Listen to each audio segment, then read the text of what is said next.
থেকে পরিচিত নামানো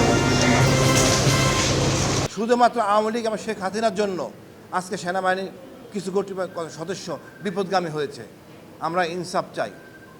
এই বিচার, এই আয়নাঘর আছে, এটা প্রকাশ করে 22 সালে। কেউ কোনো কথা বলেন নাই, কোনো জেনারেলও কথা বলেন নাই। উচিত ছিল। আজকে আমরা বিচার পাচ্ছি, আল্লাহ কাছে, মহান আল্লাহ কাছে শুক্রিয়া। জেনারেল ওয়াকারকে ধন্যবাদ, উনি কোঅপারেট করছেন, ওনারা ইনসাফ চাচ্ছেন, আমরাও ইনসাফ চাই। তবে একটু কথা আছে আমার। স্বরাষ্ট্র উপদেষ্টা সাবজেক্ট সৃষ্টি করছেন, আমি এর বিপক্ষে। কোনো বৈষম্য চলবে না কারো সাথে। যে আইজিপি, মন্ত্রী, এমপি এবং অন্যান্য লোকেরা যদি কারাগারে থাকতে পারে, যে দেশের নিয়ম মতো কারাগারে থাকতে পারে, এনাদের একই জায়গায় থাকতে হবে। বৈষম্য করে বিচার হয় না। আমরা বৈষম্য চাই না। আমি তো মনে করি আয়নাঘরে রেখে এদের বিচার করা উচিত। তবে দেশের আইনের প্রতি শ্রদ্ধাশীল এই স্বরাষ্ট্র উপদেষ্টা আমাদের মধ্যে বিভেদ সৃষ্টি করে দিছে। আমি এর প্রচণ্ড ঘৃণা করি। উনি মানে কোন কাতারের মধ্যে পড়ে আমি জানি না। ওনাকে ডিভিশন দেওয়া হবে, অফিসারদের ডিভিশন নিয়ে থাকবেন। ওখানে কি আইজিপি নাই? এনাকে আইজিপির ঊর্ধ্বে। আমি মানে হতাশ।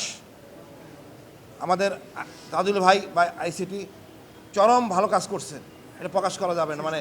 মানে এটা ভাষা প্রকাশ করা যাবে না। যেই সাহসিকতা, যে ভূমিকা, যে একটা সংশয় ছিল, এটা এন্ড হয়েছে। বাট আপনি কোনোভাবে ক্যান্টনমেন্টে রেখে কোনো তথ্য পাবেন না। অনেকে বলতেছেন, আমি শুনছি ব্যারিস্টার সররা বলতেছেন অনেকে নিরপরাধ, কারণ এরা কোনো কথা বলে নাই তদন্তের সময়। এই অফিসারদেরকে জিজ্ঞেস করা হয়েছে, এরা কথা বলে নাই। এখন যদি ক্যান্টনমেন্টে থাকে একই কাজই করবে। আমি এর ঘোর বিরোধী। দরকার হলে পূর্ণ তদন্ত হবে, বাট কারাগারে রেখে, ওই ক্যান্টনমেন্টের ভিতরে এসি রুমে রেখে কাটা চামিচ প্লেটে এটা রাখা কোনোভাবে সম্ভব না। বৈষম্য হলে আমরা ন্যায় বিচার পাবো না। দেশের যারাই সাথে জড়িত ন্যায় বিচার করতে হবে।